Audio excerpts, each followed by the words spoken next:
Jóvenes, ¿sí la ven? Sí, Sí, se profe. ve. Sí, sí, se ve. Bien.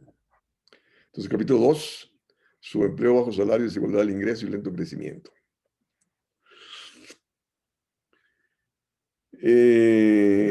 Bueno, se señala cómo los niveles de desempleo, subempleo y la economía informal han fluctuado entre el 63,5 y 66,8% en los últimos 10 años.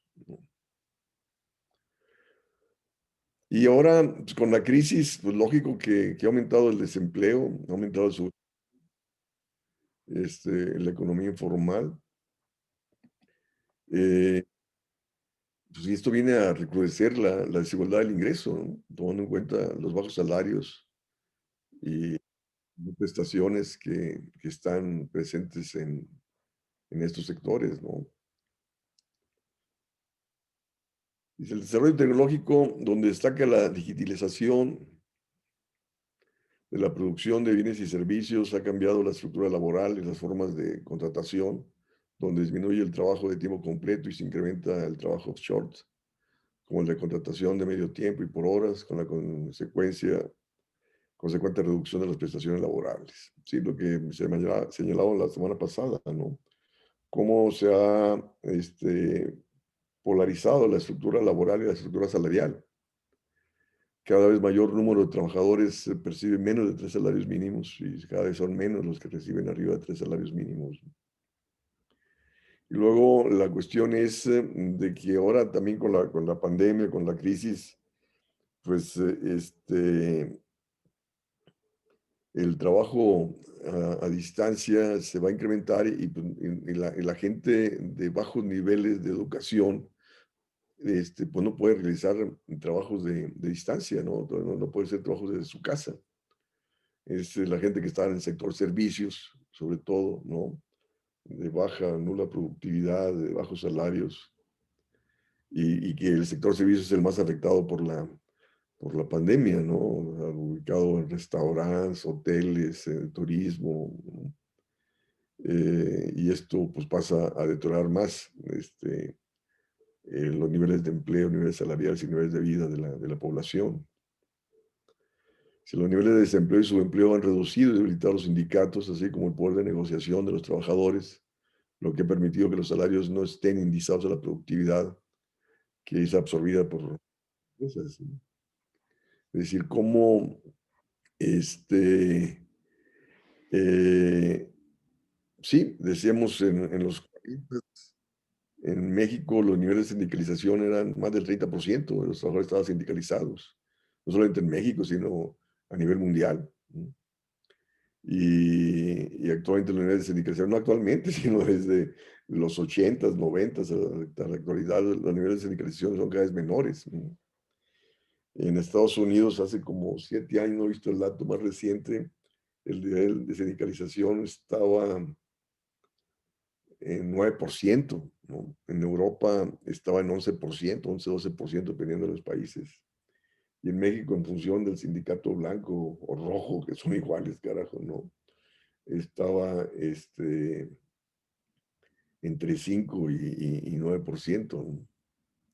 Entonces, eh, esta cuestión del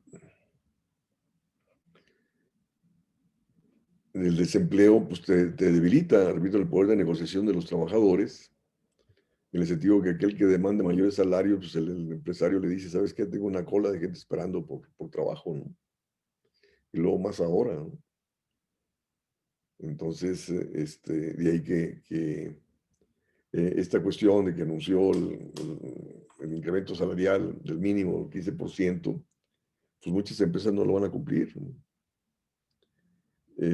Repito, tomando en cuenta que tienen una gran oferta o sea, hay una gran demanda por trabajo, una oferta de mano de obra, desocupada pues, que presiona a la baja los salarios. Decíamos que como el gobernador del Banco de México el año pasado, bueno, en diciembre del 2019 dijo que los desempleados deberían incorporarse a la mesa de negociación del salario mínimo, ¿no? ¿Justo por qué? Porque los desempleados presionan a la baja los salarios para poder ser contratados, ¿no? O sea, lo que dicen los libros de texto, como si el bajo salario se tradujese en mayor empleo, y en absoluto, ¿no? Entonces, como la caída de los salarios y las prestaciones laborales están relacionadas, las altas tasas de desempleo, subempleo y el liderazgo del movimiento obrero, de los llamados partidos de izquierda, y no al menor crecimiento de la productividad, como el enfoque convencional señala, ¿no?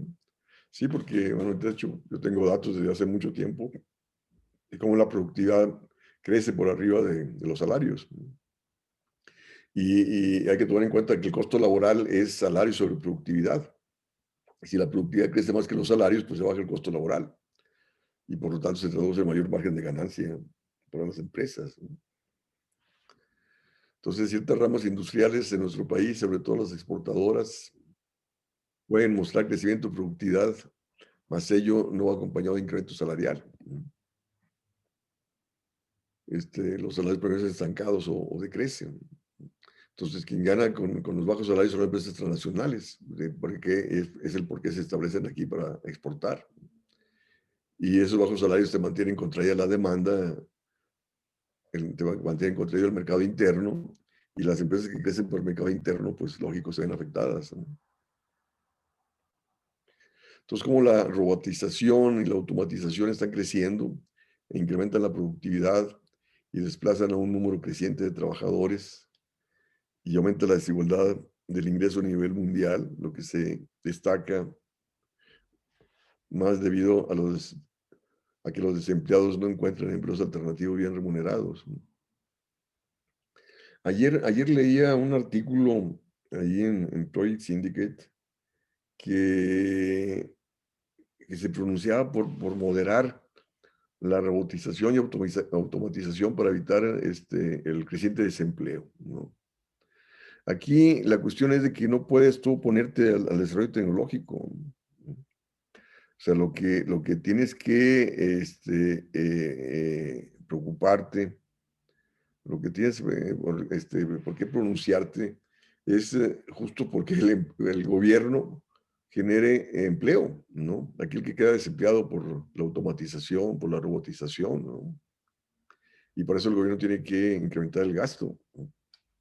Y generar empleo a aquel que lo busque y no lo encuentra, ¿no? Y empleo bien remunerado y con prestaciones laborales, ¿no? ¿A ustedes qué piensan? Pues, bueno, podríamos implementar una especie de impuesto a la robotización, que las empresas que eh, tengan acceso a esta clase de tecnología paguen un impuesto. Esto para no elevar o no incentivar a que crezcan las barreras de entrada para las diferentes industrias. Pero bueno, yo creo que también es un proceso natural del capitalismo que a medida que se desarrollan las fuerzas productivas, crece la mano, no, bueno, crece el desempleo y la mano de obra especializada, altamente especializada, es muy poca. O sea, las personas que crecen, digamos, o que están capacitadas para hacer uso de el alto, con máquinas con alto procesamiento, o de alto procesamiento, pues son muy pocas personas, programadores, ingenieros, astrofísicos. Y yo creo que el Estado se olvida de la vinculación entre universidades, empresas. Esa vinculación ya no existe. Las empresas, las universidades públicas ya no se ocupan de insertar a personas en el mercado laboral. La disociación entre los planes de estudio y lo que necesita una empresa, digamos, ahora es muy, muy, muy diferente, ¿no? Yo creo que de eso se ha olvidado el Estado. Ahora, la cuestión es que si tú pones un impuesto al desarrollo tecnológico, repito, lo mermas, ¿no? Tú no puedes frenar el desarrollo tecnológico. Ahora, dentro de la teoría moderna del dinero, donde yo me ubico, el gobierno no necesita impuestos para gastar, ¿no? Y un gobierno que controla la moneda simplemente gasta en todo aquello que se venda en su moneda, ¿no? Los impuestos es para evitar presiones inflacionarias, es para disminuir el poder adquisitivo de los sectores a los cuales les vas a poner impuestos, Vamos al gran capital, sí hay que grabarlo, ¿no? ¿Para qué? Pues para disminuir su poder económico y político, ¿no? Y al grabarlo, pues lógico, disminuye su inversión y el gobierno pasa a invertir donde él deja de hacerlo. O sea, no en el sentido que utilice esos impuestos para gastar, sino simplemente es los impuestos para mermar el poder de compra de los sectores a los cuales tú les vas a poner impuestos. Yo le pondría impuestos al sector financiero para disminuir las especulaciones y disminuir su poder económico y político que tiene ese sector, que es el hegemónico, ¿no? Tienes que regularlo. Y luego también le pondría impuestos porque ese sector ofrece altas ganancias y el capital en la inversión se va al sector financiero. Entonces tú tienes que regular, ¿no?, la economía, ¿no? Que el sector financiero te ofrezca mayores ganancias que el sector productivo, porque eso te lleva a la financiarización de las economías y a relegar el sector productivo, ¿no? Entonces, repito, los impuestos no son para financiar al gasto del gobierno. Un gobierno que controla la moneda simplemente gasta, ¿no? Los impuestos son, repito, para regular la economía, para disminuir el poder adquisitivo de aquellos sectores pudientes, para disminuir su poder económico y político. Lo que dices es correcto de que es importante otorgar becas a los estudiantes en especializaciones para estudios universitarios y una universidad actualizada con respecto a los nuevos retos, a los nuevos demandas que el mercado laboral exige, justo para que tengamos mano de obra capacitada que pueda ah, adquirir salarios mejor remunerados, porque efectivamente, ¿no? La gente, esta estructura salarial que hablábamos, te afecta a los menos capacitados, aquellos que ni siquiera terminaron secundaria, ¿no? Hay estudios, yo no sé aquí en México, pero en Estados Unidos, donde hay mucho más estadística, que te señala que hoy en día, ante la crisis de pandemia, los que están siendo desempleados son aquellos que no cursaron estudios universitarios. Eh, y lógico, y al no tener estudios universitarios o de especialización, pues pasan a estar en el sector comercio y servicios, que repito que pasa a ser el sector servicios altamente afectado por la crisis actual, ¿no? A diferencia del sector productivo, que tiene mayores márgenes, ¿no?, de sobrevivencia, ¿no? Entonces, sí, aquí estos güeyes con la austeridad fiscal están llevando a la economía a un hoyo, ¿no? O sea, dejándose hacer, ahí está, desaparecieron los fideicomisos, o sea, relegas la cuestión del desarrollo tecnológico, ¿no? Y un país que no desarrolla tecnología está condenado al atraso, ¿no? En este caso no impuestos, como usted lo menciona, al desarrollo tecnológico, pero sí subsidios, para que las empresas pues capaciten a sus empleados, adquieran tecnología, ya sea fuera, quizás de países europeos o asiáticos, como lo hace China, ¿no? Pues, la alta participación del Estado. La otra vez escuchaba a Carlos Salazar Lomelín, del presidente del Consejo Coordinador Empresarial, que hacía mención, ¿no?, de cómo China invertía muchísimo con relación a su PIB, pero pues ellos olvidan que, o sea, toda la política que instrumentó a que China tuviera el papel en la economía mundial se hizo a base de la participación del Estado, algo que no quieren la élite. O sea, lo olvidan, pero solamente mencionan la parte que les conviene, la inversión, porque o sea, piensa que eso les ayuda a ellos a la financiarización. Otra carrera moneda. En el 87, 88, estuve en un año sabático, de hecho estuve año y medio en la Universidad de Berkeley, California, vida 87, 88. Y resulta que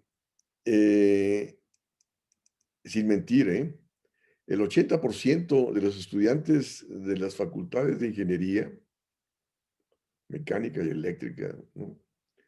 El 80% eran estudiantes extranjeros, ¿no? Sobre todo chinos y, bueno, de Europa y de otros países. Y el 20% estadounidenses. Y en cambio, en la facultad de finanzas, ahí el 80% eran americanos, ¿no? ¿No? Eh, y de hecho, premio Nobel de Economía, Robert Solow, lo menciona en la introducción de uno de sus libros, ¿no? De cómo Estados Unidos estaba formando los ingenieros, los técnicos de los países competidores, ¿no? Refiriéndose a China y los países del resto del este de Asia, ¿no? Y pues sí, ¿no? Eh,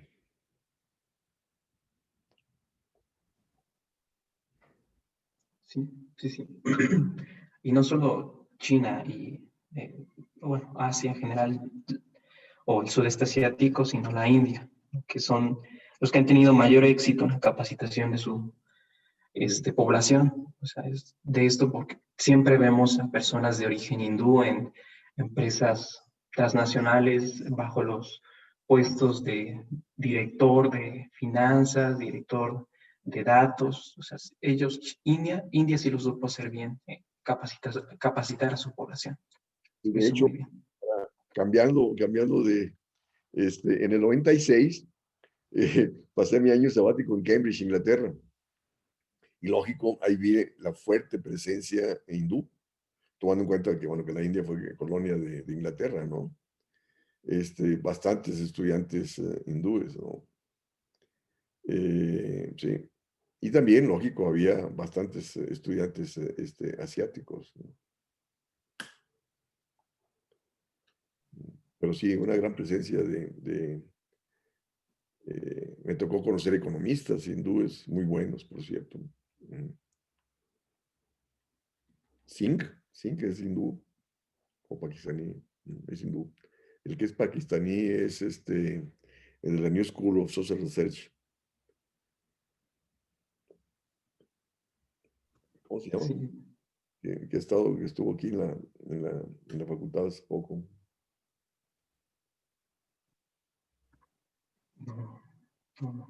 No, no doy profesor, la verdad, con él.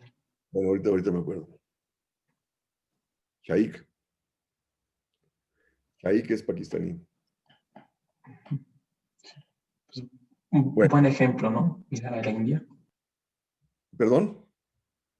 No, sería un buen ejemplo a seguir la India, y, al menos en esa Sí, cualificación. sí, que lógico, hay grandes desigualdades tomando en cuenta la inmensidad del país, ¿no?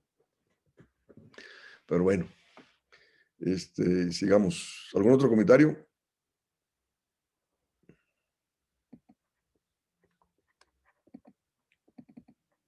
¿Se ve la pantalla?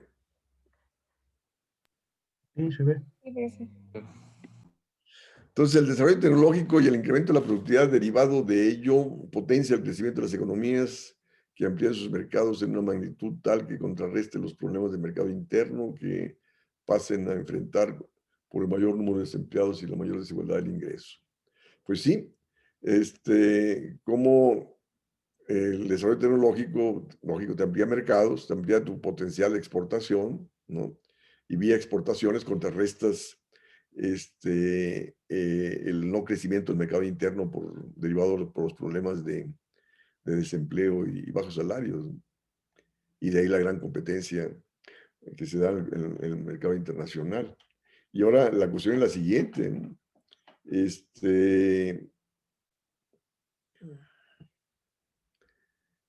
No, creo que Daniel les mandó el artículo que me publicaron en Bolivia sobre América Latina, eh, donde he venido señalando yo en mis trabajos que en el contexto actual de la pandemia se va a reestructurar en alguna medida las cadenas estas de valor, los procesos de internacionalización de las economías, debido a que esta cuestión de la pandemia frenó procesos de abastecimiento de insumos estratégicos que venían de China. Y después, cuando se da el cierre generalizado de las plantas productivas por el contagio, repito, cuando se frenó todo el proceso productivo a nivel mundial, entonces eso va a llevar a muchos países a asegurar el abasto interno de ciertos insumos estratégicos. Entonces, por lo tanto, va a disminuir más. O sea, el comercio internacional ya no va a ser como venía siendo antes del 2008, ¿no? De hecho, el comercio internacional del 2010 al 2018 pasó a crecer menos que el periodo previo, ¿no? Y yo veo futuro que de ahora en adelante el comercio internacional va a crecer menos aún, ¿no? Justo por esto, porque muchos países se van a volcar en torno al crecimiento hacia el mercado interno, asegurar sus insumos productivos. Y luego también como enfrentan problemas de desempleo, también van a tratar de desarrollar su industria de empleo. Eh, entonces, repito, se va a replantear en cierta medida el proceso de globalización. Bueno, dice, siempre el costo de la crisis cae en los trabajadores y en los segmentos de bajos ingresos de la población, pues, tal como de nuevo está aconteciendo hoy en día, ¿no? El crecimiento del Producto Interno Bruto per cápita en el periodo 60-81 fue de 3.5% promedio anual, y del 81 al 2014 fue solo 0.6% promedio anual, ¿no? Y actualmente, pues lógico, hay una caída, ¿no?, significativa. Y volver a recuperar los niveles anteriores, pues ahí va a depender de las políticas que cada país instrumente, ¿no?, para retomar su dinámica económica, cosa que no está presente en nuestro país, desgraciadamente. A inicios de la industrialización en Inglaterra, como en el proceso de industrialización en América Latina, los bajos salarios y la desigualdad del ingreso y la riqueza eran tolerados, pues ellos se traducían en mayor inversión productiva, ¿no?, en mayor generación de empleo y mayor crecimiento económico. Y el problema es que la mayor desigualdad que se viene dando en los últimos años, pues lógico, no se traduce en mayor inversión productiva, ¿no?, sino ese mayor excedente se va a lo financiero. Y de ahí que se polariza el crecimiento entre lo financiero y lo productivo. Y en el contexto de la globalización, los salarios no muestran gran crecimiento y la desigualdad del ingreso se ha recrudecido por la mayor participación de las ganancias. Lo que decíamos, no se ha traducido en mayor crecimiento de la inversión, ni de empleo, ni de dinámica económica, dado que las políticas económicas predominantes no configuran condiciones de rentabilidad y crecimiento del sector productivo en relación a la rentabilidad que ofrece el sector financiero, ¿no?, como el sector de bienes raíces y los sectores estratégicos de la economía, ¿no?, todo lo cual retroalimenta la desigualdad del ingreso. Entonces, mientras el sector financiero siga siendo el hegemónico, dictando políticas económicas a su favor, por lógico, los recursos seguirán canalizándose en lo financiero y no en lo productivo. Entonces seguiremos en contextos de crisis económicas recurrentes y creciente desigualdad del ingreso y la riqueza. La desigualdad del ingreso y la política de austeridad restringen las oportunidades de crecimiento, de alimentación, salud y vivienda a amplios sectores de la población para mejorar su capacitación y habilidades para incrementar la productividad, mejorar sus ingresos, para mejorar los niveles de vida y salir de la trampa de la pobreza, ¿no? Pues sí. Y decíamos, ¿no?, cómo la desigualdad del ingreso te contrae demanda, porque al ver los más pobres disminuido su ingreso, pues disminuye su demanda, porque ellos consumen todo su ingreso. Entonces siempre ha habido desigualdad del ingreso en el país, tanto en condiciones de crecimiento como de bajo crecimiento, pero tal desigualdad no se da tanto como ha pasado a acontecer en el periodo actual, ¿no? Los intereses de las grandes mayorías siguen siendo ignorados por los gobiernos de todos colores. Ello ha permitido a los sectores hegemónicos aumentar su poder a nivel mundial. La ausencia de partidos serios que luchen por proyecto de nación y por los intereses de las grandes mayorías, aunado a la falta de democratización de los medios de comunicación, contribuye a la desmovilización que viabiliza las reformas de privatización y extranjerización que impulsan los gobiernos. Pues sí, no hay partidos de izquierda, ¿no? O si hay grupos de izquierda son minorías, ¿no?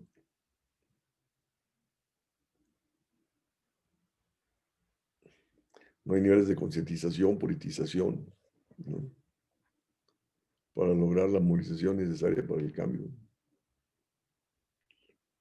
Comentarios, jóvenes.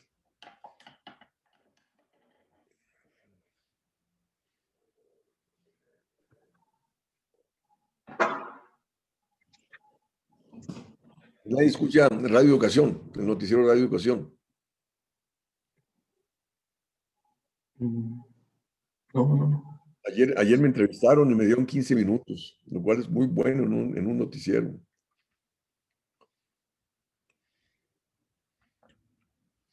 Y Hola. hoy, ¿perdón?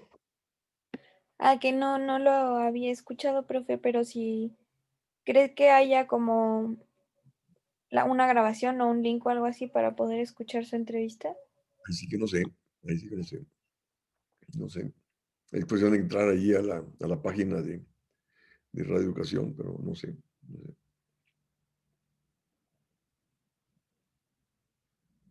Sí, me sorprendió que me hayan dado tanto tiempo. Sí, porque en un noticiero, 15 minutos es mucho. Ahora, el noticiero no sé si sea media hora o sea de una hora. Yo lo escuchaba hace muchos años, pero últimamente escucho a Carmen Aristegui, vaya.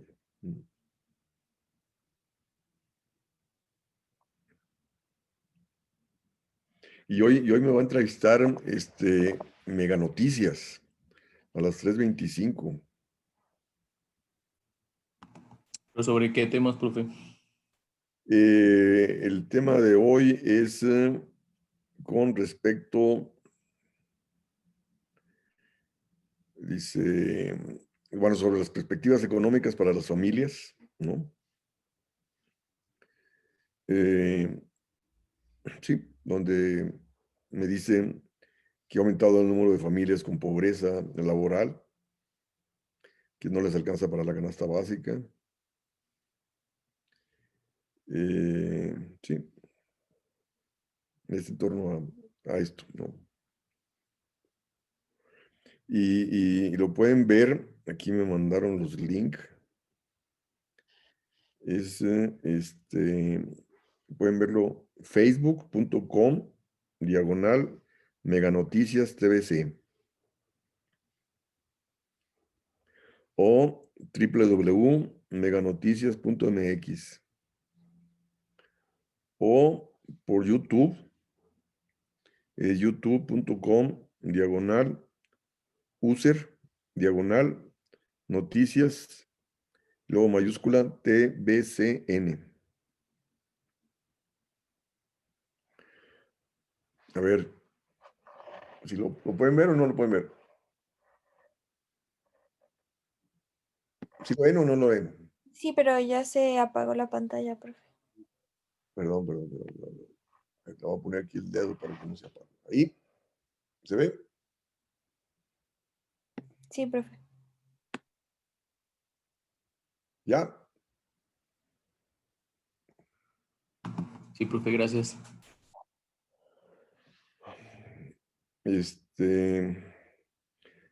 En Ditch es el 358. En Total Play es el 235. Y Megacable es en el 1150 y 150. ¿A qué hora dice, profe? A las 3:25. Y va a durar, es en vivo, la entrevista dura 13 minutos.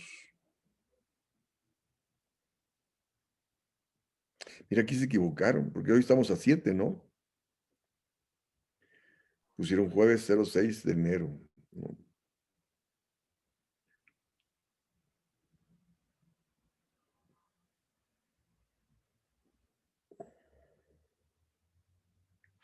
Comentarios, jóvenes.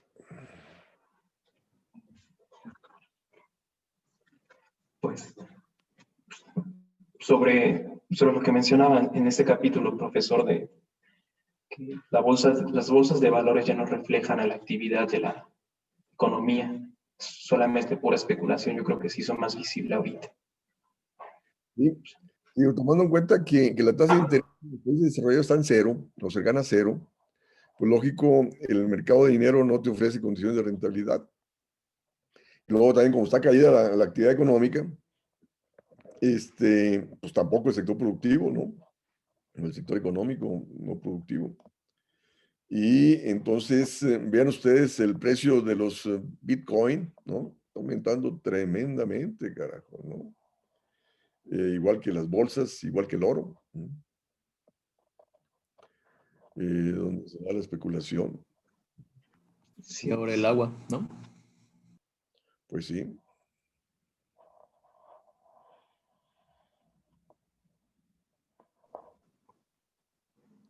Sí. Y sobre los productos que exportan, bueno, mencionó que no han tenido un incremento de precios mucho, pero creo que los que sí lo han sorteado han tenido éxito en mercados foráneos, pues incluso ese éxito no se refleja en bienestar, digamos, para México. O sea, es todo lo contrario, ¿no? El caso del aguacate, que tiene mucho éxito en mercados como el europeo o el asiático, pero aquí en México, el mercado local, subió el precio. Y bueno, no solamente el precio, sino que los productores ahora enfrentan problemas. Es el oro verde, ¿no? Por el que se pelean. Bueno, y ahí Las, están las mafias michoacanas, ¿no? sí, sí, sí, que Más de la producción y comercialización del aguacate. Y luego están talando ahí los bosques, ¿no? Están poniendo en peligro ahí la mariposa monarca, carajo, ¿no? Todo para ampliar la producción de aguacate. No sé qué está haciendo el gobierno al respecto, carajo. nada, o sea, el hecho de que estas zonas, las personas de estas zonas, pues, tomaran las armas, pues, nos indica mucho de el, digamos, el desasosiego que tiene el Estado sobre estas zonas. Sí. Sí, sí, o sea, las noticias de años, ¿no? Que van los camiones cargados de aguacate, rumbo al puerto para exportar y son asaltados por el crimen organizado y son los que finalmente terminan haciendo el negocio, ¿no?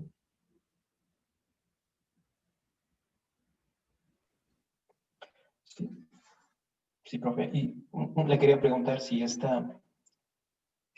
bueno, en esta coyuntura, el hecho de que se rompan las cadenas productivas, de que los países ya no puedan voltear a ver a otro país para abastecerse, no es una oportunidad para que México mire a sí mismo para que sea el rector de al menos de algunos sectores estratégicos.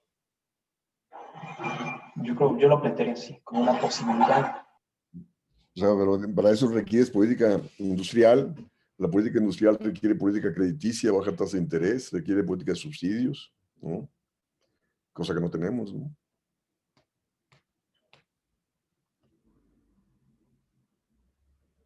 Sí.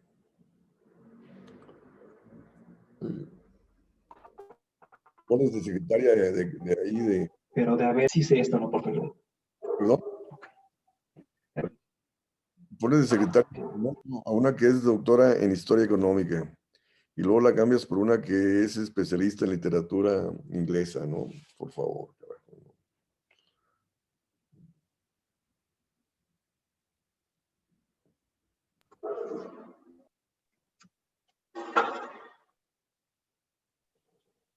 Sí, sí. Todo lo hace mal. Las cosas buenas salen mal.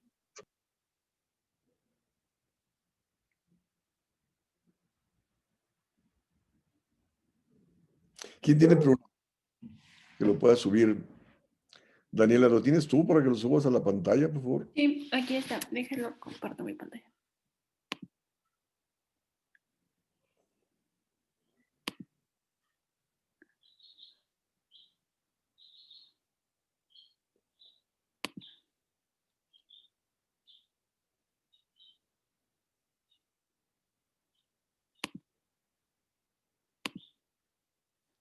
Mm.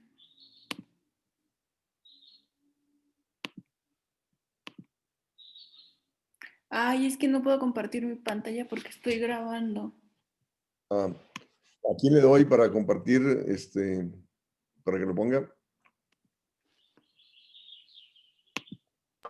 Si quiere yo, profesor, yo lo tengo aquí abierto. Bueno, o di cuáles son las lecturas que siguen, por favor.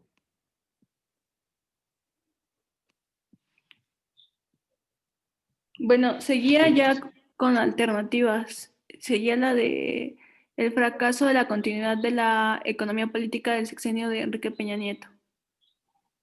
¿Quién es? De Bisberg Ian. Ya. No me gustó el artículo, pero bueno. Y después sigue uno de José Luis Calva. Ya. ¿Cuántas lecturas faltan? Con la del sexenio de Peña Nieto serían 4. Ya, quedan 4. Sí. Entonces, vemos una por clase y pues, terminamos entonces en 4 clases. ¿Sí, verdad? Sí. Ok, entonces vemos una. Entonces, esa es la que dijiste, la primera, para el martes. Y luego la de Calva el jueves.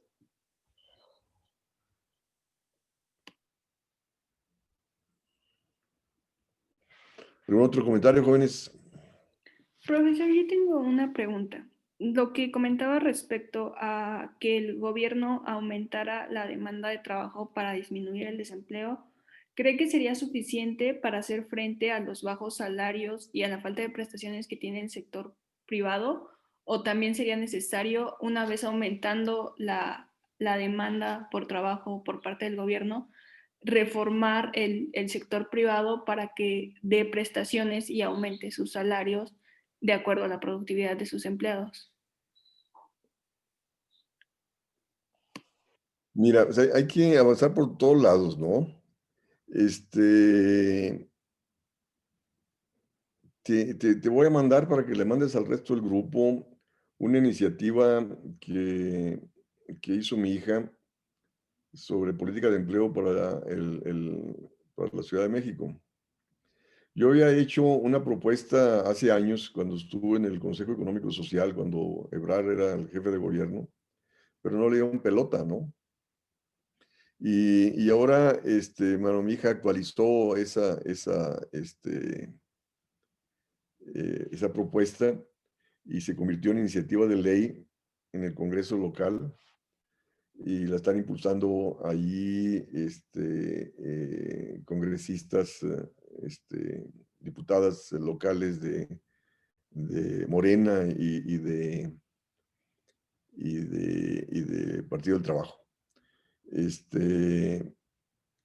Y ahí lo que se plantea en esta propuesta, que recoge el planteamiento de la teoría moderna del dinero, que esta propuesta se instrumentó en Argentina en el 2001 y también se ha instrumentado en Bulgaria, en otros países, donde con el presupuesto, con el 1% del presupuesto del gobierno federal o local, puedes generar bastantes empleos, ¿no? Cuando yo lo hice en aquel entonces, con el 1% del presupuesto del gobierno del Distrito Federal podías generar 100,000 empleos. Y yo ponía como 2 salarios mínimos, ¿no? No uno, sino 2 salarios mínimos. Y en la propuesta que hizo mi hija, contigo retomando esa, plantea un salario, creo que de 5,000 pesos mensuales, incorporando seguro social, ¿no? Y también te podía generar 240,000 empleos, ¿no? Y ahí está, en discusión. No sé qué tanto haya avanzado ahí en el Congreso local, ¿no? Ahora, y este empleo, bueno, que de hecho lo vamos a discutir en la última clase, va dirigido a que lo administren ahora las llamadas alcaldías, sobre todo para instrumentarlo en las zonas más pobres de cada alcaldía, ¿no? Donde las comunidades más pobres determinen qué tipo de empleo requieren, ¿no? De repente una comunidad puede decir, bueno, resulta que hay muchos ancianos que viven solos, ¿no? Necesitamos pues, gente, bueno, ahorita con la pandemia se complica todo, ¿no? Eh, eh, Gente que los cuide, ¿no? Dice, resulta que la panadería nos queda muy lejos, queremos formar una cooperativa de panadería, ¿no? Pues queremos formar una panadería de costura, ¿no? Que hay casas muy deterioradas, ¿no? Pues necesitamos pues, mano de obra justo para reparar casas, ¿no? Eh, y eso te ahorraría, lógico, ¿cuántos trabajadores pierden tiempo en el transporte, ¿no? Qué sé yo, la persona que viene a ayudarme aquí a la casa tarda 3 horas, carajo, ¿no? En venir y 3 horas en irse, ¿no? Y así están, bueno, yo también he preguntado a los alumnos que he tenido cuánto tiempo se tardan en llegar a la universidad, gente que también se tarda 2, 3 horas, ¿no? Entonces, aquí es en la finalidad de que el trabajo sea en su propia comunidad, ¿no? O sea, que no tengan que gastar tiempo en transporte, en movilizarse y para el beneficio de la propia comunidad, ¿no? Eh, Repito, puede ser cuestiones de alcantarillado, cuestiones de seguridad, donde la propia comunidad determine qué tipo de, qué sé yo, y de hecho yo lo mencioné en porque hubo una conferencia virtual por Zoom, una iniciativa, bueno, y que de hecho participó Paulina Cherneva, ¿no? Que es de las impulsoras de esta política de pleno empleo, de Job Guarantee, donde yo señalé que en el caso de Argentina en el 2001, que era una crisis tremenda, eso permitió que muchos trabajadores conservaran la empresa que había quebrado, ¿no? Y de hecho a mí me tocó ir en el 2006, algo así, a Argentina, y estuve hospedado en un hotel, un buen hotel, que había sido rescatado por los empleados, ¿no? Y en ese entonces había un litigio entre los antiguos dueños y los trabajadores, pues a quién pertenecía el hotel, ¿no? Tomando en cuenta que ellos lo habían rescatado, ¿no? Entonces, actualmente pues hay un contexto de quebradero de empresas tremendo, ¿no? Entonces, pues esta política de empleo por parte del gobierno pues podría ayudar a frenar el quiebre de empresas o a rescatar empresas que han cerrado, que han quebrado, ¿no? Porque una prioridad ahorita es preservar la planta productiva, ¿no? Evitar que se deteriore o quiebre la planta productiva, porque eso te atenta sobre el crecimiento potencial, ¿no? Entonces, de ahí la importancia, repito, y el único que puede crear empleos y fines de lucro es el gobierno, y por eso necesita gastar, gasto público deficitario, y que el Banco Central le compre deuda al gobierno a cero tasa de interés, como está aconteciendo a nivel mundial en muchos países. Que de hecho sobre esto voy a insistir en el próximo artículo del próximo martes, ¿no? La importancia, o sea, dejar de lado los, los tabúes de que el Banco Central no puede comprar deuda directa del gobierno, carajo. No creemos que no ven la crisis que tenemos y siguen con los tabúes neoliberales que está profundizando la crisis.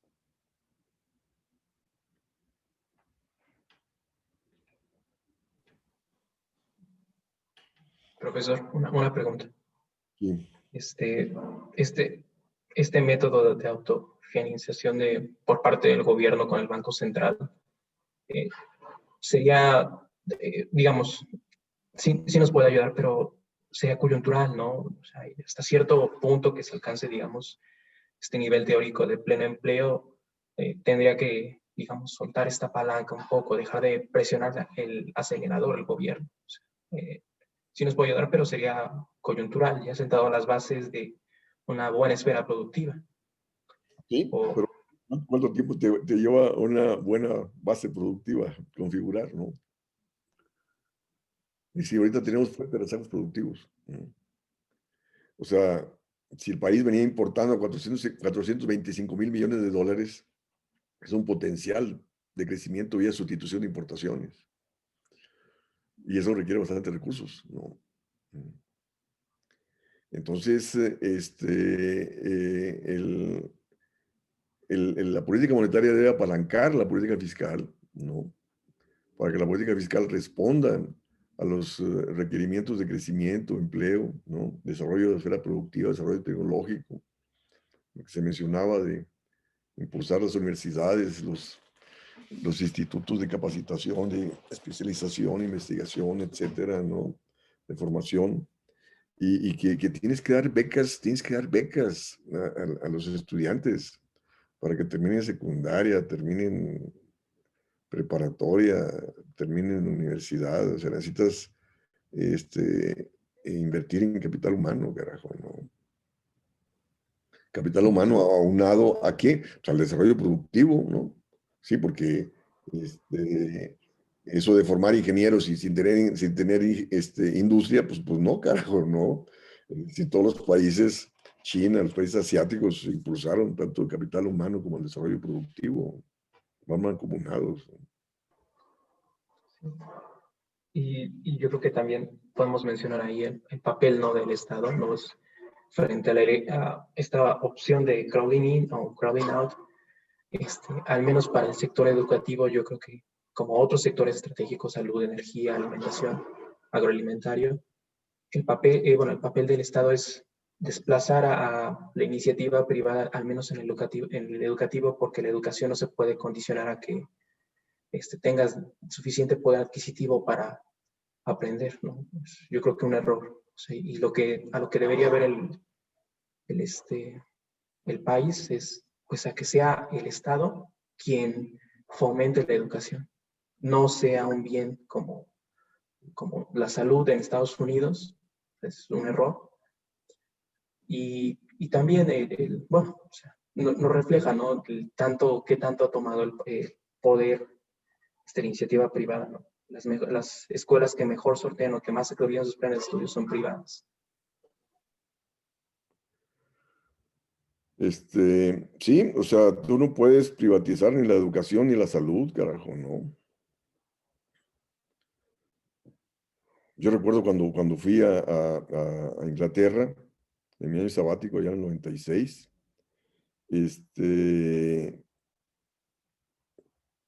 le estoy mandando a, a Daniela,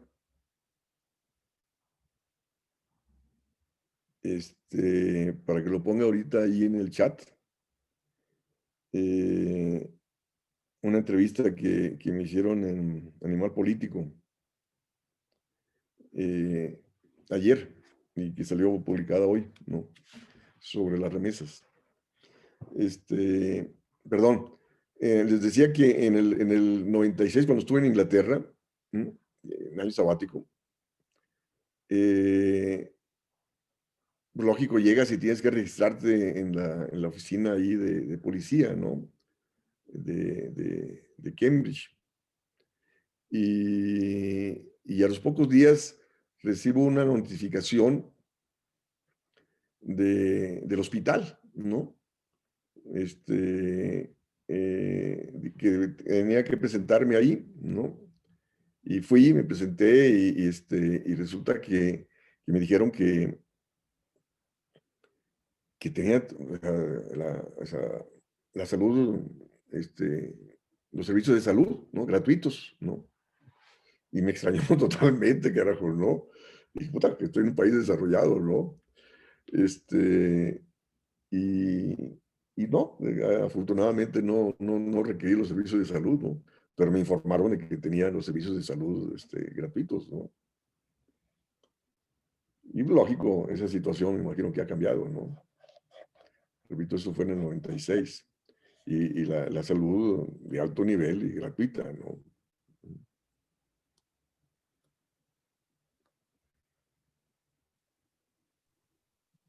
Creo que también es así en Japón, profesor. La salud es gratis incluso para los que migran allá. Incluso sin estar, bueno, sin tener la ciudadanía propia. A diferencia de Estados Unidos, que dijeron que no van a vacunar a los inmigrantes, ¿no? Sí, y pues, como usted decía, ¿no? Este hecho de que el Estado no cubra ese sector permite pues a la industria privada tener, o ser el rector.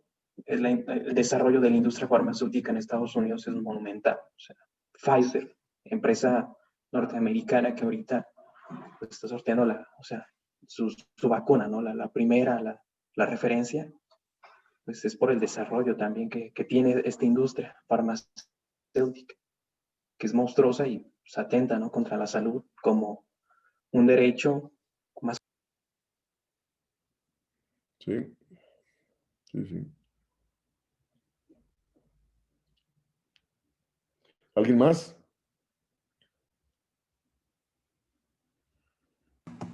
Profe, pero hablando de la inversión que tendría que hacer el gobierno para empatar por lo menos la oferta de trabajo y que los salarios aumenten significativamente, pues como de cuánto en términos del PIB estamos hablando, porque digamos, si China está mucho más desarrollada que México e invierte el 60%, México tendría que invertir como el 200, ¿no? No, la inversión en China es el 40%. Ah, Ahora, la cuestión es la siguiente. O sea, lo que te dice la teoría moderna del dinero es que el empleo que genere el gobierno, que no compita con el empleo del sector privado, ¿no? pero entonces si no compite, con mayor razón, pues no puede incidir tanto en los salarios que da el sector privado, ¿no? Sí, porque es decir, de hecho, en y bueno, también yo contribuí a hacer una iniciativa de ley sobre empleo ahí en la Cámara de Diputados, no sé si se presentó, pero cuando la presenta un partido minoritario como el PT, siempre congelan esas iniciativas, donde en esa propuesta de iniciativa, ahí yo coloco, y repito, incremento del salario mínimo, porque, repito, y que el gobierno gaste justo para generar condiciones de empleo para aquel que lo busque y no lo encuentra, y pongo un salario mínimo arriba del existente, ¿no? Aquel que te cubra la canasta básica. Y coloco en la misma iniciativa que aquella empresa que no lo pueda cubrir, aquella empresa privada que no lo pueda cubrir, pues tiene que desaparecer del mercado. Porque siempre la iniciativa privada sale con el hecho de que si incrementan salarios van a quebrar muchas microempresas que no tienen condiciones. Pero resulta que no en aras de mantener las microempresas va a seguir sobreexplotando a los trabajadores. Entonces, aquella empresa que no pueda pagar un salario remunerador, pues tiene que salir del mercado, carajo, ¿no? Y no estar ahí subsidiando a los micro empresarios pagando bajos salarios y finalmente se generalizan esos salarios mínimos que terminan sobreexplotando a la fuerza de trabajo. Entonces, el salario, el empleo que genera el gobierno sería con un salario remunerador, ¿no? Entonces vendría a actuar como tope, o como base, ¿no? A los salarios del sector privado. Y en el momento en el cual configuras una situación de pleno empleo, pues lógico, eso te va a presionar a darse los salarios, ¿no? Es decir, aumentaría el poder de negociación de los trabajadores frente a los empresarios. no, bueno, por eso, pero la pregunta entonces era para que suceda eso, y teniendo en cuenta que los países mucho más industrializados invierten, como dijo China, el 40%, pues México, ¿cuánto tendría que invertir para que sucediera eso? Sí, de hecho te dice la teoría moderna del dinero que el gasto público suficiente para generar empleo y empleo. O sea, porque dice que tanto gasto, el suficiente para generar empleo y empleo. Y que no te genere inflación. Entonces, y que no te genere déficit de comercio exterior que te vaya a devaluar la moneda. Entonces, ahí la direccionalidad del gasto en la perspectiva de que aparte de incrementar empleo, te incremente capacidad productiva, te incremente productividad para que haya la oferta de bienes necesarios para satisfacer la mayor demanda que te va a generar la mayor generación de empleo, ¿no? Para evitar presiones. Pero hasta ahorita no hay un estudio que diga más o menos como cuánto, qué porcentaje tendrá que ser conforme a lo que está produciendo ahora. Mira, o sea, es cuestión de calcular, ¿no? Repito, yo hice en esa iniciativa que le voy a mandar a Daniela para que se las mande para el DF, o sea, lo que, esa cálculo lo hizo mi hija, te plantea ahí 3 opciones. Para generar 240,000 empleos, ¿cuánto gasto se requiere? Para generar 300,000 empleos, ¿cuánto gasto se requiere para el DF, no? Y lógico, como estos güeyes, bueno, como esas autoridades se manejan en torno a la austeridad fiscal, pues le va a presionar la austeridad fiscal, ¿no? O sea, vas a tener que trabajar con déficit fiscal. Pues lógico, no lo van a aceptar, ¿no? Pero, repito, pues es cuestión de multiplicar, ¿no? El salario que vas a ofrecer con respecto al número de trabajadores y su impacto sobre las finanzas públicas, ¿no? Pero aquí de nuevo, ¿no? Aquí la preocupación no debe ser el impacto de las finanzas públicas. Aquí lo que señala la teoría moderna del dinero, lo que yo también he venido escribiendo y demás, es que las finanzas públicas tienen que ser evaluadas no en torno a su déficit, no en torno a la deuda, sino tienen que ser evaluadas en torno a su impacto sobre la actividad económica. Vamos, estos vatos con equilibrio fiscal están llevando profundizando la crisis, ¿no? Y te dice que son responsables, por favor, responsable para aquí si estás generando quiebra de empresas productivas, estás generando mayor desempleo, menor crecimiento actual y potencial, ¿no? Entonces, hay que analizar la política fiscal en torno al impacto que va a tener. Entonces, aquí si estás creando condiciones de empleo, pues eso te va a generar mayor bienestar para las familias, te va a generar mayor demanda, por lo tanto, mayor dinámica de producción, mayor dinámica económica y subsecuentes mayores generaciones de empleo dentro del sector privado, ¿no? Luego ya cuando el sector privado esté creciendo y absorbiendo mano de obra, pues lógico, ya no se requiere de esta política de empleo por parte del gobierno, ¿no? Sí, o sea, cuando el sector privado sea lo suficientemente capaz y dinámico para estar absorbiendo el crecimiento de la oferta de trabajo, pues lógico, el gobierno ya no tiene por qué seguir incrementando su gasto para crear condiciones de empleo. El empleo ya está generando el sector privado. Pero mientras eso no acontezca, el gobierno tiene que estar generando condiciones de empleo vía incremento del gasto. Gracias, profe.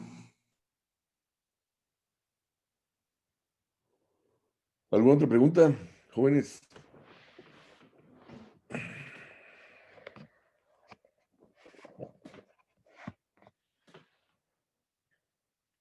Bueno, entonces nos vemos el próximo martes y cuídense.